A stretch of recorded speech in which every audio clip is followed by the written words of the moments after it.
పోయినప్పటి నుండి ఈ జిల్లాలో ప్రతి సాట గుడక దాడులు చేయడము, వైఎస్ఆర్సీపీ నాయకులు కానీ కార్యకర్తలు కానీ ఇబ్బందులు పెట్టుకుంటూ మళ్ళా గుడక ఎవరైనా వైఎస్ఆర్సీపీ నాయకులు పోయి కంప్లైంట్ ఇవ్వకపోతే తెలుగుదేశం పార్టీ వాళ్ళతో కూడా కౌంటర్ కేసులు కూడా కట్టించి ఇబ్బందికి గురి చేస్తున్నారు ఈ జిల్లా. ఈ విధంగా ప్రతి సాట గుడక నిన్న గుడక తాడిపత్రిలో గుడక వాళ్ళే గుడక మురళీప్రసాద్ రెడ్డి ఇంటి పైన దాడి చేసి అడ్డు రఫీ అనే అతని గుడక కొట్టి మళ్ళా గుడక వాళ్ళ మీదనే గుడక కేసులు పెట్టడం జరిగింది.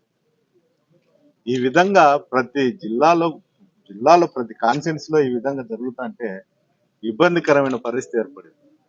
నన్నైతే ఏకంగా ఉన్న మంత్రి నుండి అధికారులు కానీ జేసీ ప్రభాకర్ రెడ్డి కానీ బహిరంగంగానే చెప్తారు, నేను తాడిపత్రికి నిన్ను వస్తే తరిమి కొడతాము అని.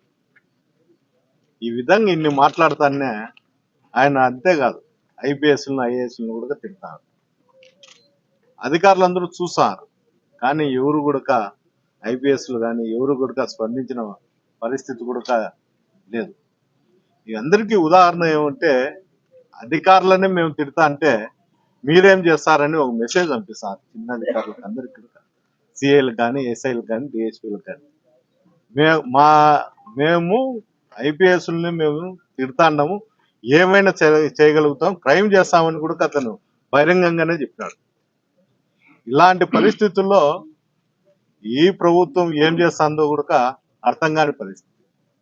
ఈ విధంగా జరుగుతానే కూడా నేను చాలా సార్లు గతంలో ఉండేటువంటి ఎస్పీలు కానీ ఇప్పుడుండే ఎస్పీ గారిని కూడా అందరం కలిసి, అంటే ఇక్కడ ఉన్నటువంటి మాజీ శాసనసభ్యులు అందరూ కూడా పోయి ఆయన అడగడం జరిగింది.